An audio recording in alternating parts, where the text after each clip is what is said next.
All right, everybody.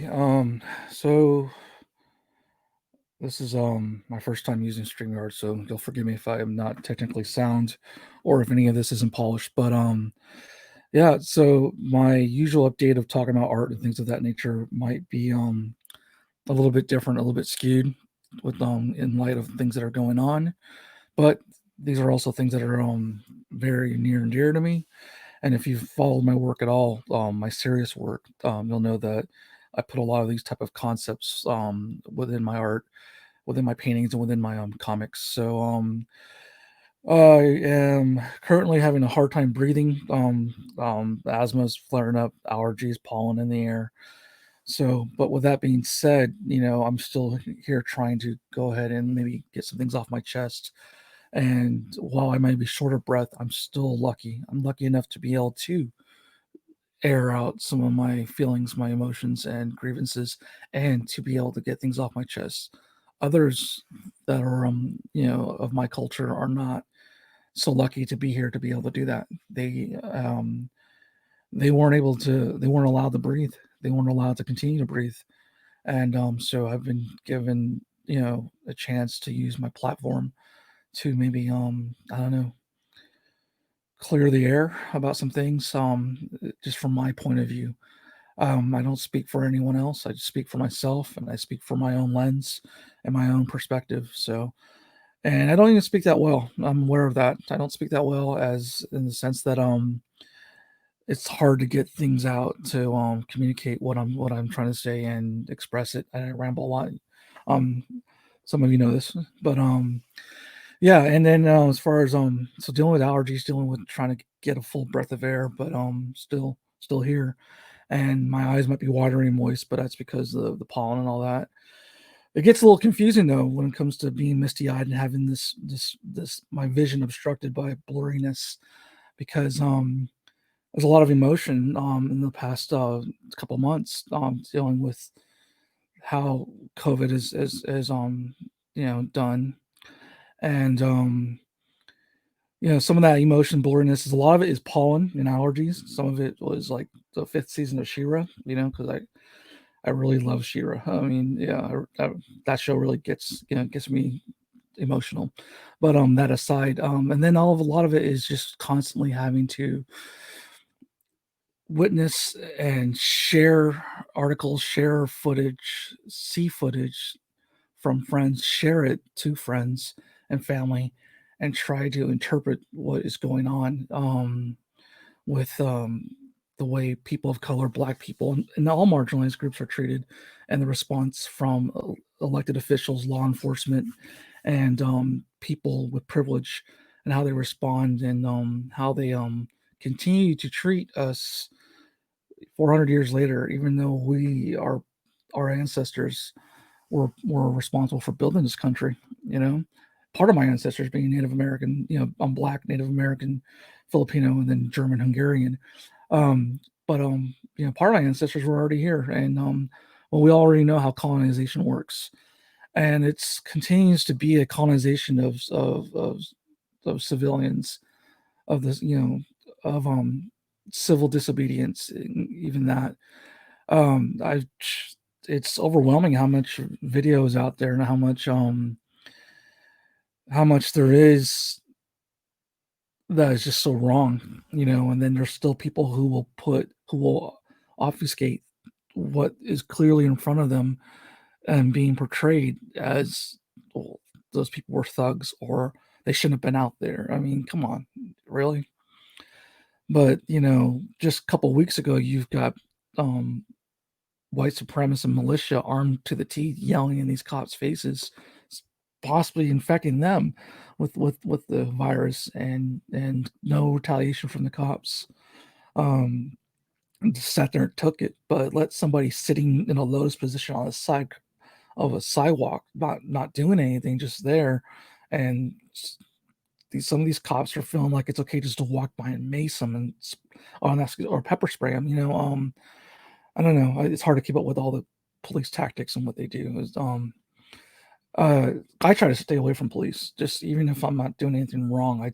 I have a natural ingrained fear of law enforcement and police, profiled so often that just trying to get from point A to point B to walk home, or to catch the bus to go to work, or just drive to work. Have to worry about getting pulled over, and then I fit the description. I mean, I don't know. There's a lot of people that look like me out there, apparently. So um, yeah. Let me take a swig of coffee because, like I said, I'm all messed up. But I'm rambling, and when I had pictures in my head was gonna be a little bit more fluid because I was gonna talk more about from the artist's point of view, the artist angle, as far as like I would like to have a call to arms of art advocacy and art activism, especially in my medium of choice, which is comics, sequential art, which is like my major passion and my major love, because comics are so functional at getting words and pictures and the symmetry of those out to communicate our thoughts. Well, I just had a superhero cup right here because I grew up loving superheroes. Fourth generation comic book fan. I grew up loving superheroes and having that idealized thing of what a warrior, a noble person would be to defend someone. Obviously, I've matured since then and seen the reality of you know, seeing the reality of what so my priorities have changed, and my interests have changed when it comes to comics and literature. Um, Being a mixed race, I've often found myself in between groups or outside of groups, but yet also still prone to the same prejudice and same insecurities and the same PTSD. Like whenever one of us sees a person, like as a human, in most cases, if you've got any compassion or empathy, you already know what it's like to see something that someone get hurt, um, in the wrong circumstances. I'm not talking about like a skateboard bail when the guy hits his nuts on the rail and slides. So I mean that's kind of funny, just for a moment, because the pain will pass. But I mean, I'm not talking about America's funniest home videos. I'm talking about like when somebody is being beaten down, when somebody is um killed, somebody is harassed. I mean, it's in all these marginalized groups that have to worry and watch their back. But black people and people of color have been having to do it for a very, very long time. As I said, they built this country, and anyone brings up reparations, and people get their feathers ruffled, pearl clutching. Anyone brings up, hey, let's just get a place at the table, then people freak out. People have a problem with that. As far as art and advocacy, if I'm going to speak from my own personal point of view, I when I started painting, fell in love with painting, and started exploring it more with acrylic paints. I found that on top of wanting to marry comic and sequential arts to my painting at a large scale with sequential panels, and on top of loving Kandinsky, Rothko, Van Gogh, and the masters, and wanting to interpret those type of mediums and techniques, but through a black person's point of view, or or through speaking about social issues and everything like that. I fell in love with that, and I felt like it was still storytelling, like I was taking my comics to that other medium, because I always was. I work with art and comics with a chip on my shoulder. Those of you that know me know I have a very, very big chip on my shoulder. I'm very sensitive, so if I'm not including something, you're probably going to hear from me, and I tend to just be very passionate before I have common sense. So I mean, I do lash out, and I just react. And I think a lot of that also comes from just PTSD and having issues where you're constantly feeling like you're on the defensive, and you have to like have your guard up, and yet be ready to hit counter punch back, or you're constantly feeling like there's a paranoia monkey on your shoulder and everything like that. And for some weird reason, my family and I kept moving to these conservative type of pockets all over the country, and so I was just constantly building up that chip and building up that shield. You know what I mean? So, um, yeah, some people would argue that we need a new table, and we do need a new table. I don't, this whole separate but equal table. Yeah, that's not flying. That's BS. I think we know that. It's like, okay, oh, I'm all over the place. I am rambling, so I do apologize. Eventually, I think I'm going to bring it home and bring it together. So, This is why I love art and comics, because while I can't communicate as well right now to you what I'm trying to say, if I'm trying to say anything, at least with a piece of artwork and a piece of comic work, I can put it down there. I can have that inner monologue and then put it onto canvas or put it into the page, and you are free to pick it up and flip through it. You're free to walk by and stand and look at it, but my statement, whatever I was feeling at that point in time or trying to interpret, is there. And then I'm on to the next piece, then I'm on to the next canvas, and then eventually, there's a body of work that may not get a lot of notice, because I mean, I'm not really, considered popular or anything of that nature, by no means. In fact, that's part of the chip of the shoulder, often felt overlooked.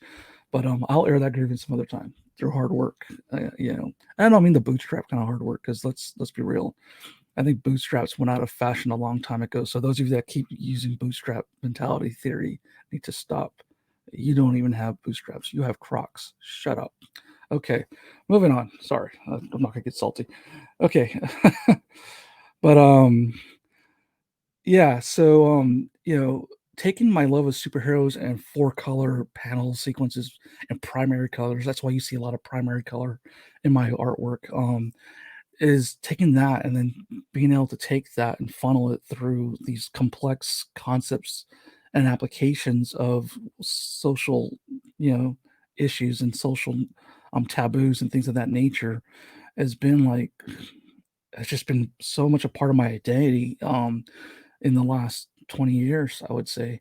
Even in high school, like when I wasn't creating superheroes or comics, I was doing work that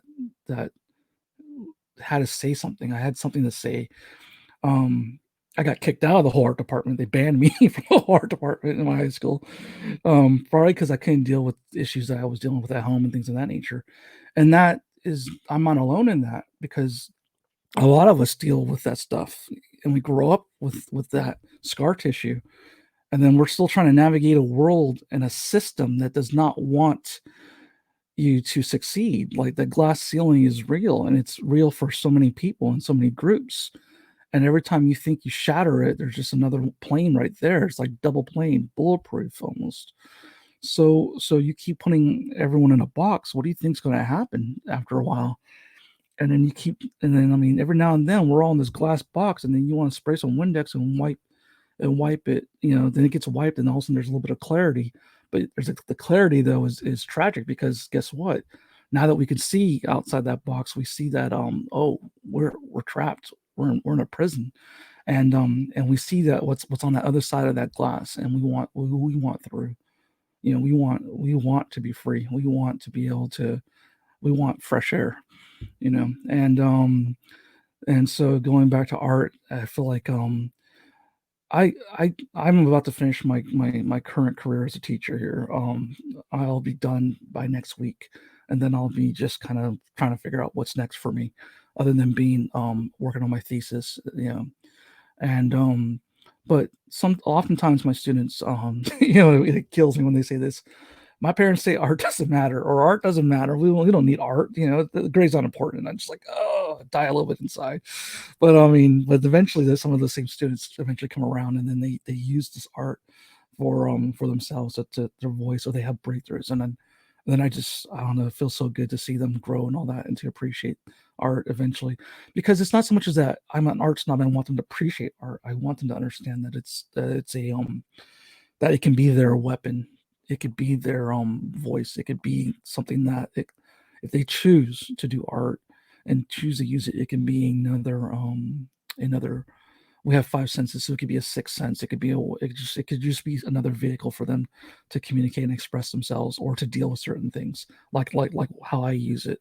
So I use art mostly for my pain. The one couple times when I was early younger, I went and like I did what's the antidepressant, Prozac. I got put on that for a little bit there, dealing with depression when I was in high school, and I didn't create. I didn't have any desire to create art or anything like that, because I was already level. I was already passive. I was already satisfied chemically, right? So I didn't create, and then so I stopped taking the medicine, because I wanted access to my creativity again, to be able to create and everything like that. And this went on for a couple of decades. I kept avoiding taking any type of antidepressants or anti-anxiety medicines because I didn't want my creativity to be cut off, you know. And it wasn't until finally when I was back working on my undergraduate degree and struggling so bad to keep it together to try and get through these classes that I kept failing classes and stuff like that. And I finally got diagnosed officially again with various different things. And I guess maybe like my pain finally outweighed what the chemical could do to me to keep me even. So now I take them because I feel like, there shouldn't be any shame in trying to get help and takes and I feel like taking the medicine and trying to get healthy and get clarity because I feel like I had a lot of work to accomplish and was better than self-medicating with alcohol, which I used to do quite often. I don't touch alcohol anymore. Um, I feel like I need all my senses, and although I do have an addiction to sugar again now, since stopped drinking beer years ago, I ended up having another donut addiction. So now I just eat. So when I'm depressed, I eat. So we got a double whammy here happening, and so I'm just getting bigger and bloated and eating my feelings, which means I probably need to start creating art and get back to painting because when I'm painting, I'm more physical. It's like I'm Rocky or you can cue that 8 Mile music, in my hood, just out there painting in the garage, and I paint very large because it's physical and it's aggressive, and that I can exert a lot of energy onto the canvas physically, not just metaphorically, and everything like that. And so, congratulations, Elia. I see you. Congratulations on that. Um, yeah. So yeah. Walking doesn't work for me as I get hit by pollen and bugs. I got scar from mosquitoes. They like my blood for some reason. Maybe because it's a buffet of variety of color. I don't know. Yeah. I say a lot. Sorry, but Obama says I'm a lot. So okay, I'm in good company. Yeah. Uh. So I'm rambling. I told you that would happen. What do I have to say about what's going on with her now? What do I say that I haven't already said that I won't continue to say through my work and through my I post a lot on Facebook. I spam Facebook. I share stuff, and people snooze me or unfollow me. That's fine. But it's just because at that point in time, it's like it builds up so much. I have to just get it out of my system and purge it real quick, and just boom, and then be like, "Are you seeing this?" And everything like that. Um, so that's why I have that habitual tendency to spam things and all that. And I've lost like 2 to 4 years ago, I was on my Facebook feed fighting my childhood friends because of all the police brutality and all the killings and attacks. And they were telling me, and then you know how many times someone's told me that I'm not black because I don't look it to them because I look Mexican or something else like that. You know what it feels like for someone to tell you you're not something when you know in your blood and that it's like who are they to strip you of your identity, right? As it is, we're fighting for identity. We're all fighting for identity and for a voice in some fashion, which is why you see a lot of white scared people, because they can't fathom that they might lose their grip on something. Maybe it's their privilege, or maybe it's something else, but they're fearful that they're going to lose something if other colors or other or LGBTQ people and trans people get equal treatment. And I'm like, no, it's not. You're not going to lose something.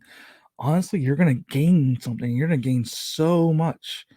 You're going to gain so much. Like growing up in the 80s, like we were like young men and black men too, and have this like masculinity issues that we're bludgeoned to, and we're taught to be like homophobic, and so when you finally have an awakening, you start stripping away that callous that skin, and start realizing that it's not that you don't lose any masculinity by embracing LGBTQ people and people who have a different sexual preference orientation. So I know when those type of layers were stripped away from me, and a whole world opened up to where with my LGBTQ family, is having them and being an ally to them, just knowing that they're in the same boat as me as far as having to fight for equal treatment, as well as just, I mean, just being able to, that was a whole nother group of people I got to love and be friends with. So when there is an equal playing field, and when you do finally have equal access, you have equal experiences, you have equal opportunity. You really do have equal opportunity to meet and break bread with other people in other communities, and share customs and learn about other cultures. Like we like to eat each other's food, for the most part. I mean, my wife, she did put her on blast a little bit. Sorry, wife. Um, her seasoning was ketchup only for the longest time, and I'm like, this chicken is bland. I need some seasoning. But wow, she's awesome now, though, right? So I mean, like she cooks lumpia and things like that, Filipino dishes and all that. Though she's like, now it's like all the food tastes better when she makes it. I make fun. It's just, so she gets mad at me, but yeah, but so it does taste better now. So I mean, but my point is that we're willing to share each other's food. We're willing to share each other's music, for the most part. You're willing to wear the sneakers, to watch the games, to do this, do that. But I mean, when it comes to like education, when it comes to housing, when it comes to things that will just increase quality of life for everybody, people want to clutch onto segments of that. Where I live currently, like there's a predominantly, I would say it's more conservative, but there's a good group of people that are more progressive. But there's this conservative groups are worried about people coming in and renting property or living, and they treat them, they talk to them as if they're thugs. They say the words thugs or riffraff, or this used to be such a better place. And I'm like, oh, really? Okay. So you're constantly, as a person of color, a black person, or even LGBTQ person, and my Latinx family and all that, and Asians, you're constantly going into these areas to improve quality of life for you and your family, but yet you're told, you're made to feel you're not wanted there. Like up you've you know you've upended the peaceful tranquility of what was there, what was, mostly white. And that's unfortunate because again, if there was a true call for equality and people, you would open up so many worlds, so many opportunities for yourself, for your brain, for your soul. I think your soul would be replenished if you actually allowed yourself to have some soul, within your community. Okay, so I guess I can move on. I don't know how much long I have on here because this is no, I just paid for the basic thing. Okay, so yeah, I have a little bit more time if I want to, but I know that people's attention spans are are limited. So hmm, what else can I say? Art comics. So art comics, I once had a girl that ended a date with me in 15 minutes because I talked about comics too much. So we had coffee and then she was like, "Yeah, I want to go." So sorry. But that's such a passion of mine because again, it's a vehicle for my advocacy is always about trying to get you to tell your story if you want to tell your story. When you say you can't draw a straight line, I'm like, yeah, guess what? I can't draw a straight line. Do you know how many rulers and templates I have, and I still can't get the line straight for the panel? Or trying to draw a circle. I've never been able to draw a complete perfect circle. That's never been me. I've never been able to be that meticulous or even do art. Yeah, I've been doing art. I'm a lifelong artist. And so my point is that those of you that build, that work in carpentry, that are engineers, those of you that are really good with numbers and can do programming and code, and then you create something like an automation or a game, or to me that's you still expressing yourself, that's still you doing art. So when someone tells me that they can't tell their story, I'm like, no, you can tell your story if you want to. It just might take you a little bit longer, or you might have to put more work into it. But I mean, I feel like you all deserve to tell your story if you so choose to want to share it with us. If you want to give us all that privilege of sharing your story with us. So that's why I'm such an advocate when it comes to art and comics, because comics aren't just about capes and tights. They're about expressing, a thought, or expressing your story, or telling your truth. They're about telling your truth. Okay. And I feel like that's what we need to talk about right now. That's what we need to get to, is the truth of the matter, of all matters. Um, you know, so of all matters. So constantly seeing all lives matter. If you don't know by now that when you say that back in response to somebody that says Black Lives Matter, or that's talking about hey, I want to live, I want to be treated equal, I don't want to worry about my health or worry about my future or my economic status. I don't want to be poor. I don't want to be hunted. When they say Black Lives Matter, that's what they mean. And then for someone to respond, all lives matter, it means shut up, you. That's kind of how it comes back. So there are people that just feel like they can say that and then that's it, end of conversation. And what you're saying is that no, it's not the end of the conversation. It's just the beginning, you know. We're still in the beginning stages, 1960s, uh, with MLK and all that, that was beginnings. We're still in the beginning stages. When you think of the length of history, um, to sit there and act as if racism is over or that was back then, why are we talking about it now? In the longevity of history, this is still in the beginning. This is still very marginal. Okay, so that's why the conversation needs to continue. That's why we still have a lot of work to do. Okay. Um, and so if you do not have the economic means, which I mean, how many of us do, right? And you're not healthy enough to go and be able to be out there to volunteer to march and all that, though. I mean, and you still want to say something, you still want to stand up. Art is there for you. Your words, your poetry, your writing, your thoughts. Just putting a line down, ballpoint pen, whatever. It's there for you. I mean, it's waiting. And there's plenty of us that love doing it that would love to help you if you need it. If you especially in a city like Columbus, although there is some gatekeeping segregation, which is weird.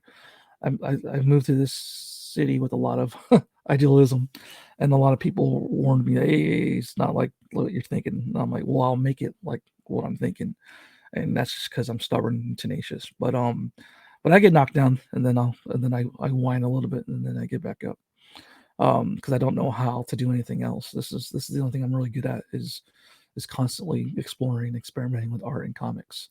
So it's a one thing I'm good at. Um, so I will continue to keep creating, keep painting, keep drawing, and keep trying to communicate what is inside to the rest of you, and keep trying to have this conversation, through creativity. So I would definitely, I love seeing people create a piece of artwork that just makes a statement, and right now I'm in my angry phase and I'm my sick of it phase of creating art.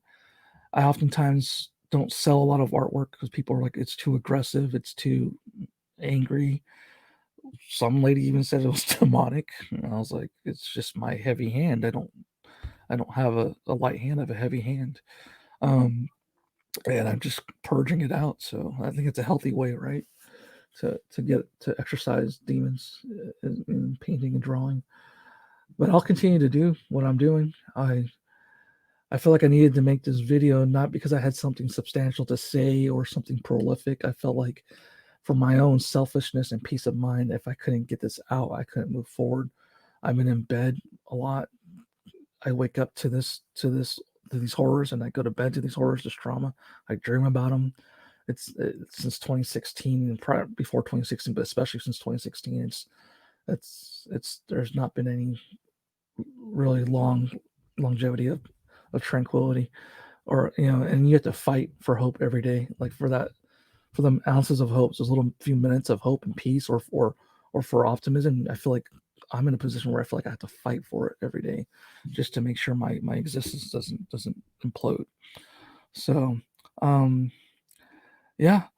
With that being said, I think it's probably a good time to wrap. I've been talking for 30 minutes. Jesus, this is going to be a long video that people will probably scroll by, and that's fine. But it helped me get it out, so I feel like I can move on a little bit. I'm supposed to meet Bob Corby, you know. I'm supposed to be in Bob Corby today, sometime today, to pick up some canvases, so I can continue to create and see my vision. And Bob's awesome, who runs Space, and I'm helping him out with that and everything like that. I don't know if I'll make it to Bob's today. Sorry, Bob. Um, because there's a lot that I'm dealing with right here, and we're getting ready for our last official week of teaching as far as PD, and we have a lot.